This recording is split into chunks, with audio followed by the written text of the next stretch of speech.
Hey everyone, 5 pieces of Kremlin propaganda that are complete BS. Let's break it down. Number 1, Ukraine was just a part of Russia.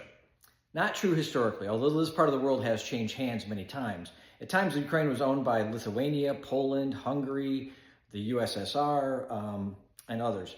At least parts of it. The origin story of the Kyiv Rus is cute, but doesn't override the agreement signed in 1991. Ukraine was once a part of Poland. These arguments could be used to indicate that the United States should be part of Britain, France, and Spain, or maybe even more appropriately, the native peoples. Number 2, Ukrainian and Russian are the same language, like American English and British English. Not even close to true. American English and British English share about 95+% of their lexicon and grammar. Portuguese and Spanish are similar, about 89% of their vocabulary and language, making speaking difficult, though, only 50 to 60% understandable spoken. Ukrainian and Russian share about 62% of their lexicon, and each of their alphabets has 4 letters that the other one doesn't have.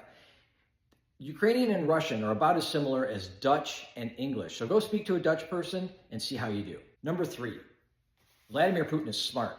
I don't even know what to do with this argument. Hitler was smart, Stalin was smart, Pol Pot was smart, Idi Amin was smart. Being smart doesn't mean you were moral, just, or deserve any respect in any whatsoever, so no link for this one, don't know. Number 4, Russia is a huge country with a huge economy. Russia's GDP is about $2.6 trillion, making it about the size of Florida. Italy has a larger GDP than Russia. And when you look at GDP per capita or per person in the country, Russia ranks in the mid-80s globally. This makes the average Russian poorer than powerhouses such as Panama, Chile, or the Maldives. Russian GDP is about 1/2 of Lithuania or 1/4 of Sweden's. Russia has a diversified and strong economy.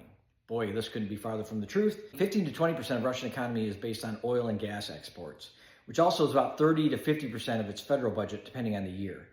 The bulk of Russia's economy is driven by extractive services, so things you rip out of the ground: oil, gas, iron, steel, aluminum, fertilizer, wood, and wheat.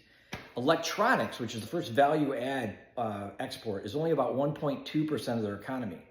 And now their military exports, which used to be a point of pride for Russia, have fallen 92% since 2021, and are worth only about $1.2 billion, or about 0.25% of their GDP. And here's a bonus fact. Inflation is currently running at 13.5%, which is actually an improvement for Russia. Their GDP, their official numbers, linked below, are negative. Russia is bleeding out financially, economically, and morally, and they're throwing their soldiers to their deaths on the battlefield. Stay tuned for more facts about Russian lies.